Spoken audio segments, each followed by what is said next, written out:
The fog had not lifted since dawn. It clung to the moss-drowned trees like a shroud, rolling in slow white rivers through the barony of the screaming forest. Day 6 was supposed to be a simple march to the riverbanks, a rendezvous point, and then evacuation by the black ship at sunset. That was the plan, clean, timed, and assured by the high cartographers before deployment. Yet plans were paper, and the forest was fire. Captain Arlen Vos wiped the dew and bike dust from his visor and stared into the opaque gray ahead.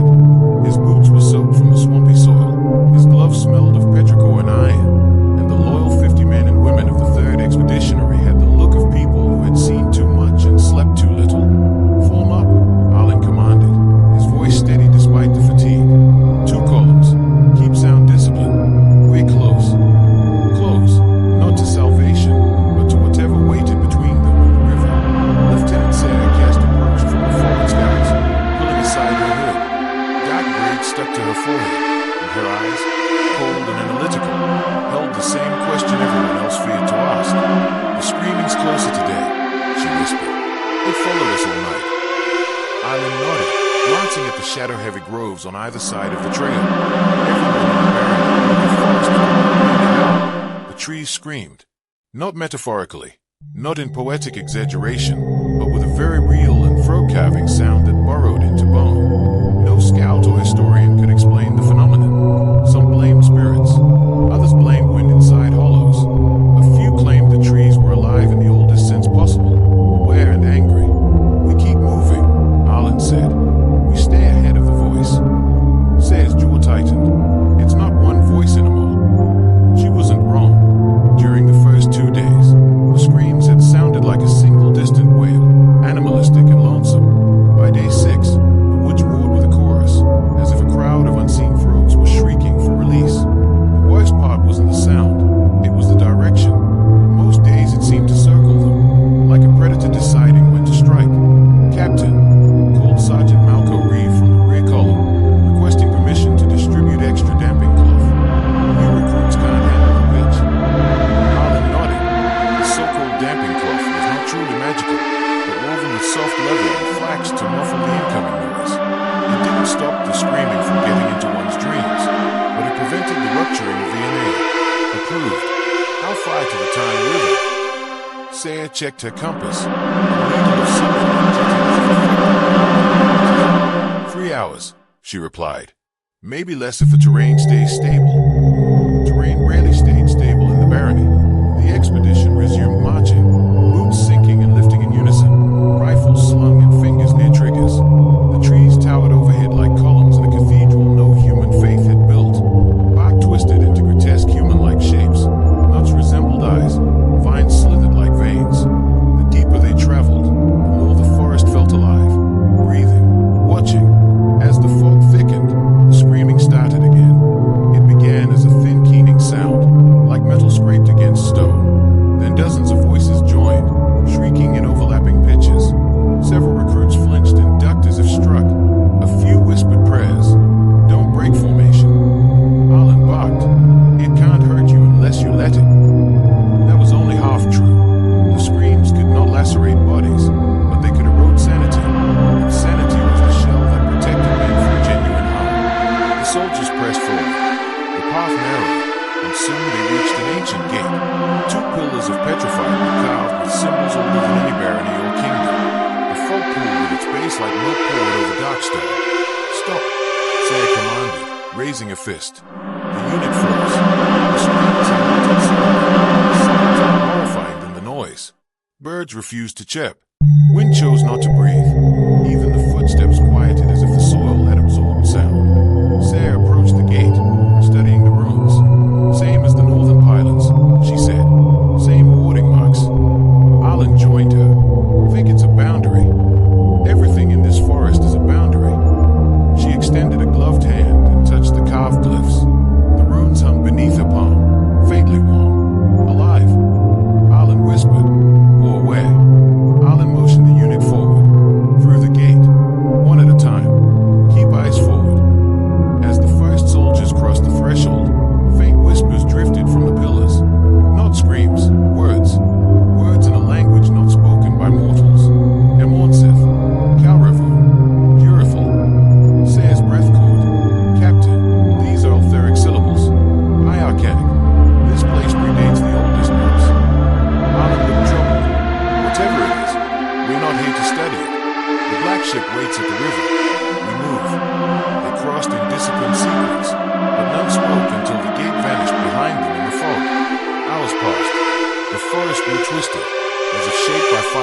frozen mid-writhing. Some trees leaned like muscle blankets, sagging like wax. No insects buzzed. No leaf fell. Corporal Dan Joros, one of the youngest recruits, stepped carefully alongside his friend Leora, barely 19 and new to the Barony's horrors. How do you deal with it? Leora whispered, hugging her rifle. The screams, the silence, the feeling like we're being watched. Dan offered a weak smile. You don't deal with it. You just keep walking. Forest can't eat what keeps moving. Leora's eyes darted nervously to the trees. Do you think they're alive? Dan shrugged.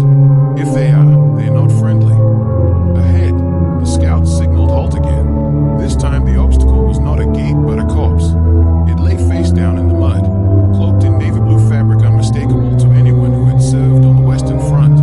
The insignia marked him as a navigator of the Black Ship Corridor Fleet, one of the elite sailors who piloted the legendary vessels through impossible seas. Alan approached slowly, scanning for traps or movement. Navigator uniform.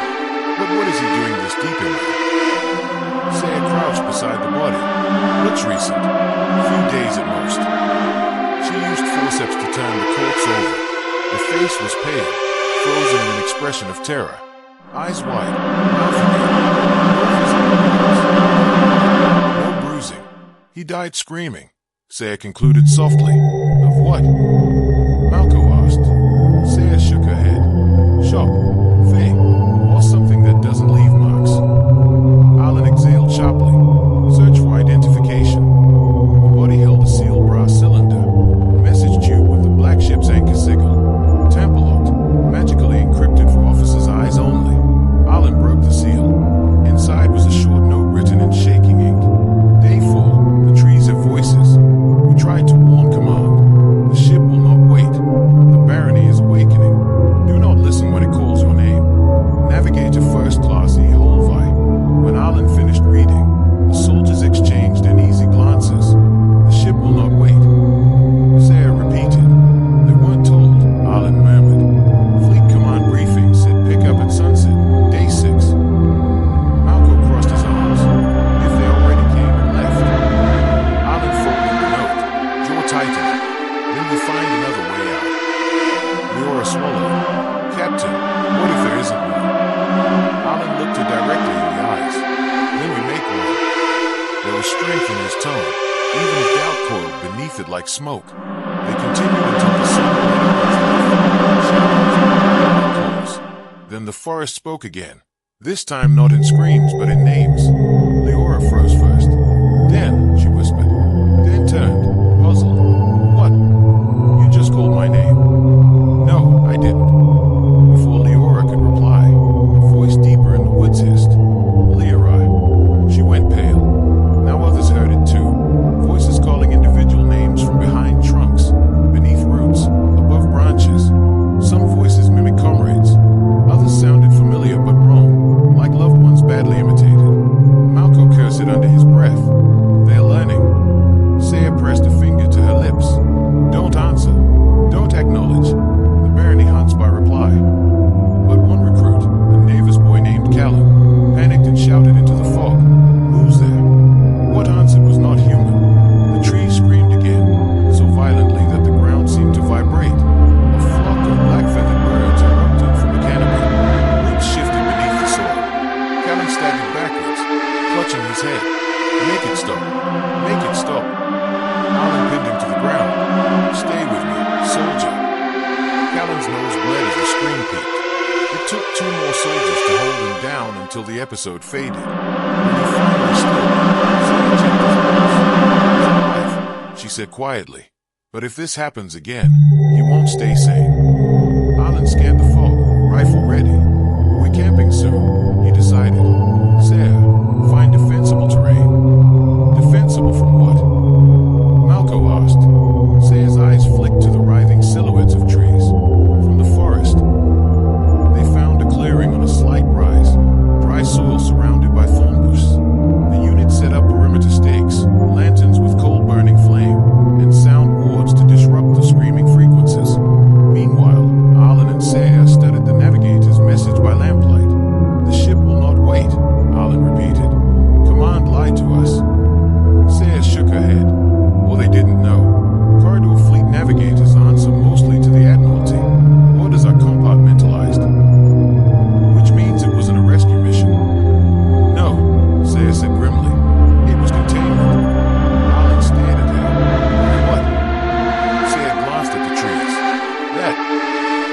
didn't sleep that night. Night in the Barony was not black, it was red. A dull crimson glow pulsed through the canopy, as though the trees themselves were filled with embers instead of sap. The expeditionary unit formed a ring facing outward, rifles aimed at shadows, lantern wards flickering blue against the crawling fog. Captain Alan Vaux stood vigil at the perimeter, scanning the tree line. Even without screaming, the forest was loud. Branches creaked, bark crackled, and unseen things rustled in the mulch like restless bones. Lieutenant Sayre Kest crouched at the edge of a ward line, chalk in one hand and a journal of runes in the other. How stable are the wards? Alan asked without turning. They'll hold, Sayre replied. The forest's influence is weaker against altheric geometry. Whoever etched that gateway crust knew the same principles. Alan nodded, though the reassurance barely scratched his anxiety. He'd studied wars and monsters, but nothing in his training spoke of forests that whispered names or trees that screamed like dying men. Behind them, soldiers whispered as they ate their rations. No fires. Flame attracted attention in the Barony. Just cold bread, smoked fish, and water that tasted faintly of iron. Dan and Leora sat together, backs touching. Do you think it sleeps? Leora asked softly. Dan shrugged. I don't think it sleeps. I don't think it needs to. Leora hugged her knees. My brother used to say forests were peaceful. This isn't a forest, Dan replied.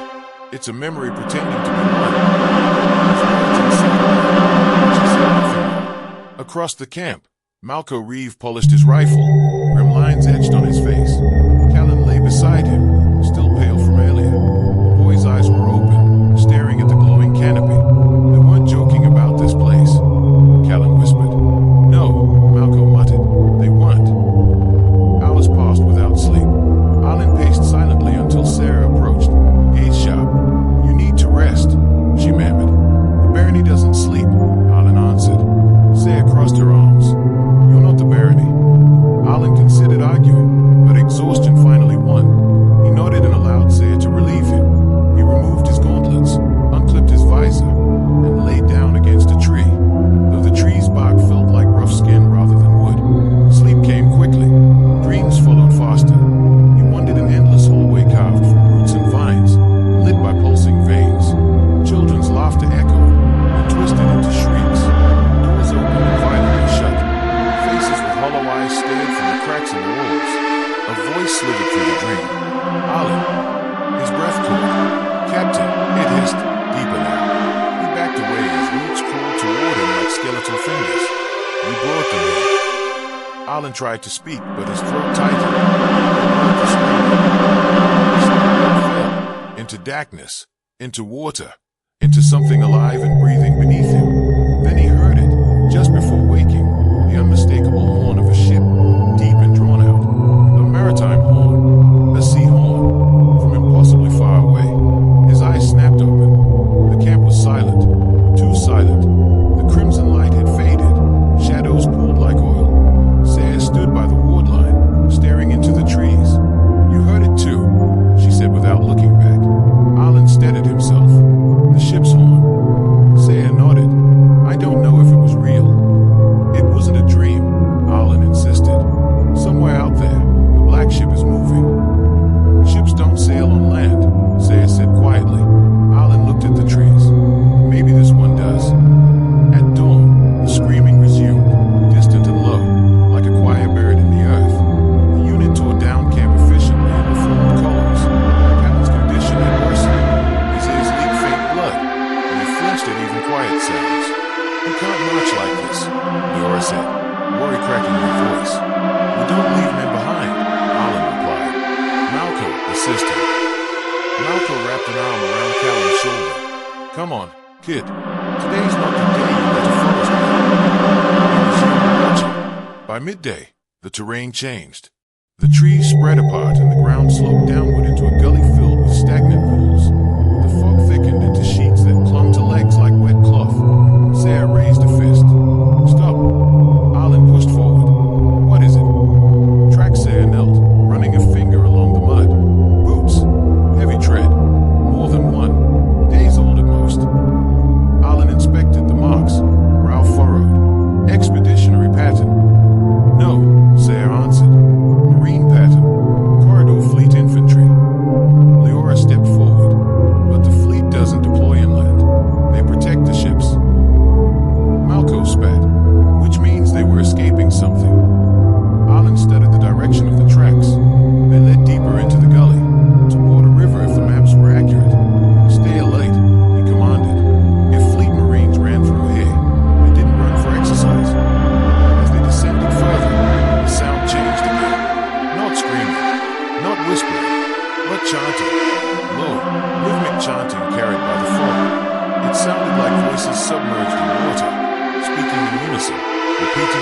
fragmented phrase. Immersive. Immersive. Leora's breath caught. Saya nodded. Eltheric root. Emon means binding. Sith means suffering. Binding suffering, then repeated. That seems about right. Alan signaled forward scouts. Two lightly armored soldiers slipped into the fog. Minutes passed. Then, one scream. Short, human, cut off abruptly. The unit tightened formation, rifles raised. The second scout staggered back into view, clutching his neck. Blood spilled between his fingers. Alan caught him as he collapsed. Enemy, Malco demanded. The dying scout choked out a single word through crimson lips. Marines.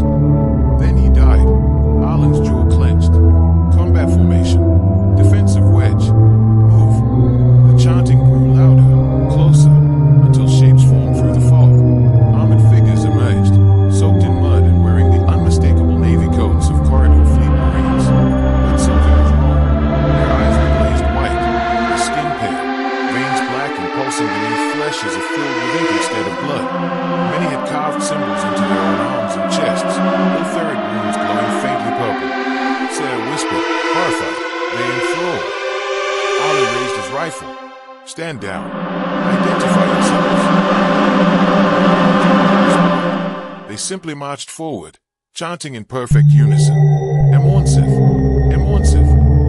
On the third repetition, they broke into a run. Alan and his unit fired first. Gunfire shredded the fog. Marines fell, but silent. They did not scream. They did not speak.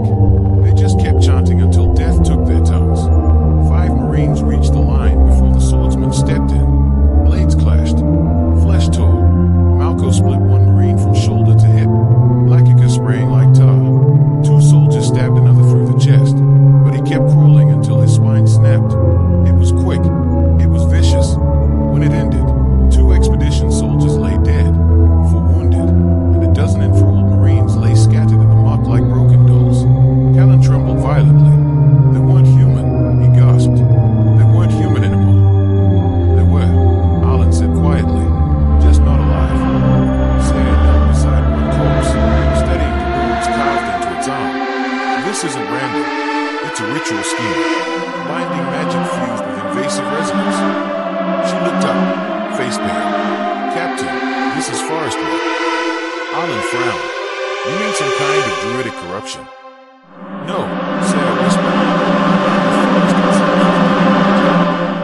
A silence fell over the unit, more chilling than any scream. Malco approached from the perimeter. "You'll want to see this." He led Alan and Sarah deeper into the gully. There, under a twisted arch of roots, lay a shallow mass grave. More Marine bodies, dozens, stacked haphazardly. Some were missing limbs. Others had black roots growing through their mouths and eye sockets. Sarah covered her mouth. "Gods!" Alan felt his stomach churn. Fleet Command didn't report any of this. "They couldn't," Malco replied. "Anyone who saw this either died or ran." Alan looked at the corpses again and then back at the forest. "We're not dealing with a cursed place," he said. "We're dealing with an enemy." Saya turned. An enemy older than nations. They pressed on, shaken but disciplined. By late afternoon, the air thinned and the chanting faded. Trees parted enough to reveal the Tarn River, wide, slow, and dark as splendid. But what drew their attention was the object resting on its bank. A ship, but not just any ship. Black sails, black hull, iron plating reinforced with maritime sigils that shimmered when touched by fog. The black ship itself. But it was not moored. It was not anchored. It was grounded, as though dragged inland against the nature.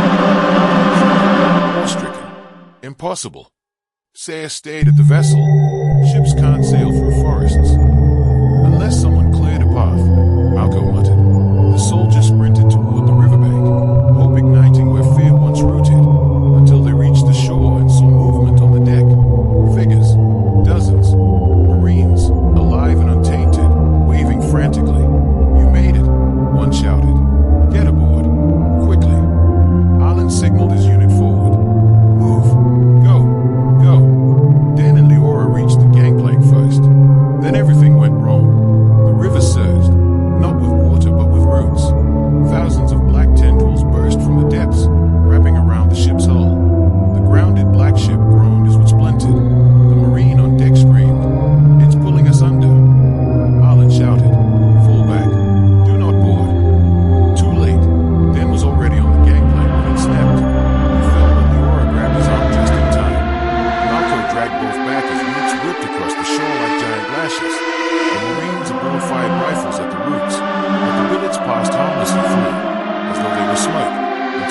hardened again and pierced the hull like spears.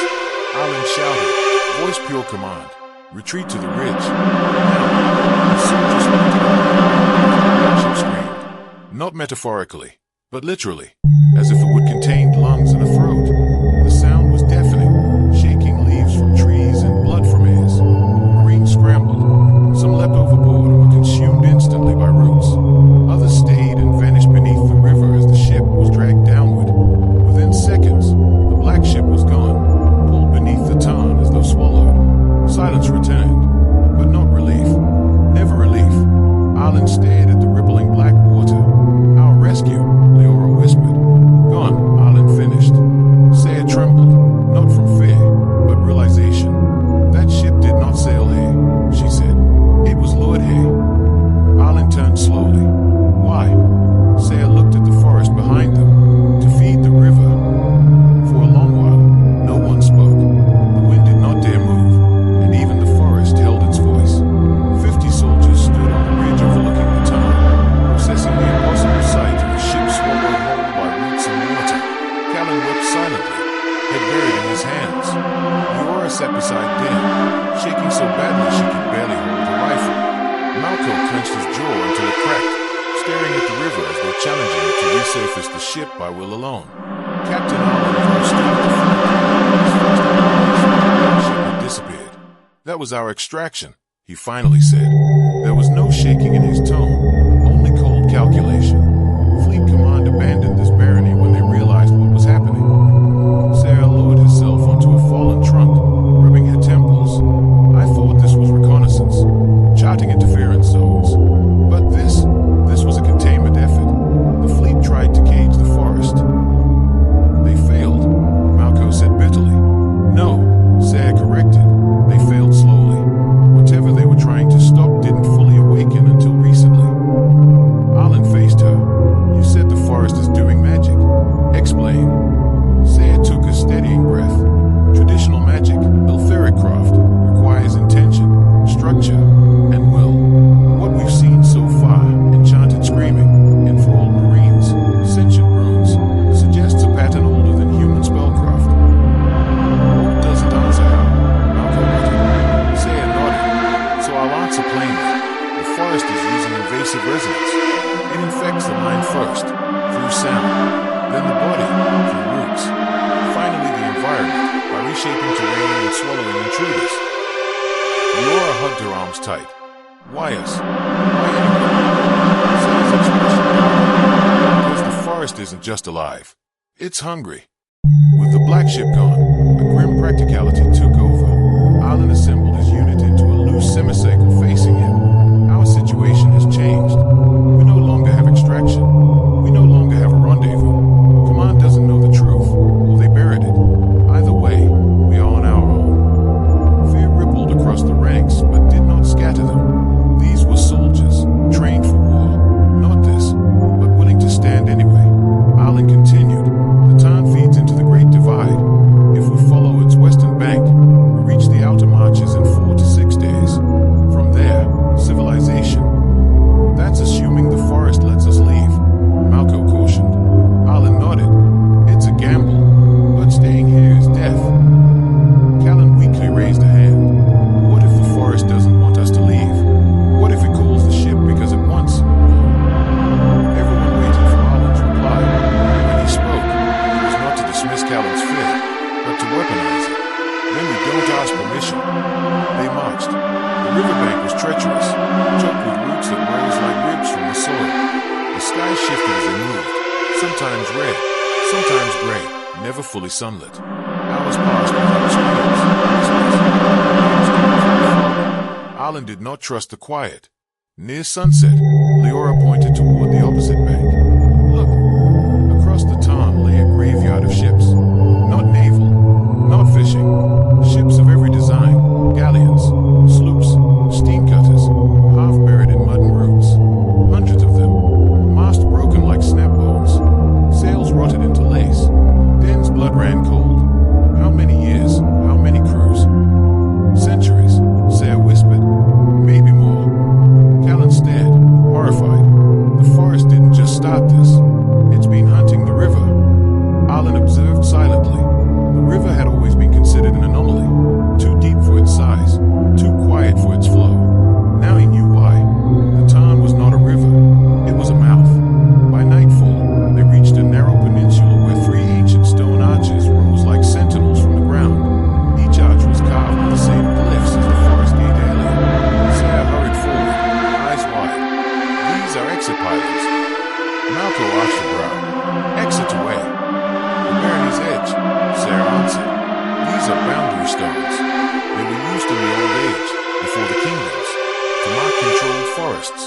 If they still function, they might break the resonance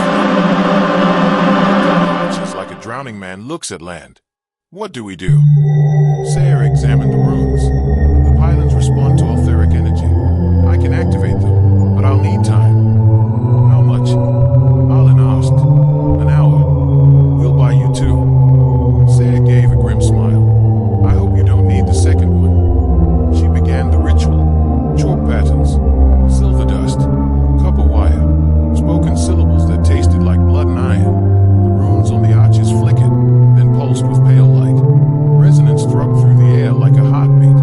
Meanwhile, Arlen positioned soldiers in a defensive ring. Leora and Den took the left flank. Malco took the right. Callan sat in the center, trembling but elate. The forest began to stay. Leaves rustled not with wind but intent. Shadows crawled independently of any light. The air filled with a soft susurration, hundreds of voices whispering incoherently. Then the screaming returned, louder than ever before. Soldiers clamped hands to their ears. Callan collapsed, shrieking, then pulled him into cover as roots erupted from the soil like serpents. The first wave pierced the ground near the arches, snapping copper wire and disrupting the chalk. "Sir," Arlen shouted. "I'm not stopping," she roared back. The line. Malco charged a cluster of roots with his sword, hacking wildly. Black sap sprayed across his armor. More roots shot toward the perimeter. Arlen shot 3, then 4. The 5th impaled a soldier through the thigh. Leora dragged him away as Den fired at another mass. Through it all, the pylons grew brighter, light bleeding through every room. The whispering shifted into something wise. Names again, but not mimicked this time. Begged. Seraphine. Sarah froze mid-incantation. That was a real name, a childhood name. No one in the unit knew it. The forest knew. It tried again, voice trembling, almost pleading. Seraphine, stay, stay. Arlen saw her falter. Sarah, ignore it. But the forest had found leverage. Seraphine, don't leave, don't abandon us. Her vision blurred. For a moment she saw not soldiers, not pylons, but children, hundreds, strung from branches by roots, their hollow eyes watching her. She tasted iron. She heard crying, her own, and Arlen slapped her across the face. "Sarah, stay with me." Her vision snapped back. The pylons flickered, threatening to die. Sarah screamed a final incantation. A shockwave burst outward, smashing roots, shattering branches, and reducing fog to luminous mist. The screaming stopped instantly, cut off midwail like a blade severing a throat. Silence followed. Real silence. Not waiting, not hunting, not breathing. Just silence. Sarah collapsed. Arlen caught her before she hit the date. "Did it work?" he asked. Sarah's voice was barely a whisper. "Field's broken, but not for long." She gestured weakly toward the arches. "Pass through, before it reforms." Arlen nodded and rose. Everyone through the pylons.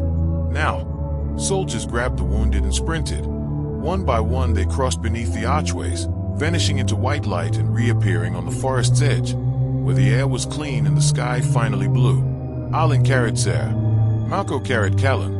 Leora and Den were lost through, hands clasped as though afraid one might vanish without the other. When the final boot crossed, the pylons dimmed and the runes dissolved into dust. The barony of screaming forests lay behind them, quiet and red beneath distant storm clouds. No one looked back. 3 days later, they reached the frontier outpost at Haldenridge. Filthy, wounded, and half-starved, they walked through the gates as survivors, not soldiers. Command tried to debrief Arlen, but he delivered his report with a single warning. "Seal the tarn. Burn every map that leads to the barony. If you don't, the forest will come looking." They did not believe him. They never do at first. But Arlen and his 50 had seen what slept beneath the roots, and what screamed inside the trees, and they would carry that knowledge long after the barony was sealed again. For some nights, they still heard the forest calling their names, but they never answered, not once, and the forest, furious and hungry, screamed alone.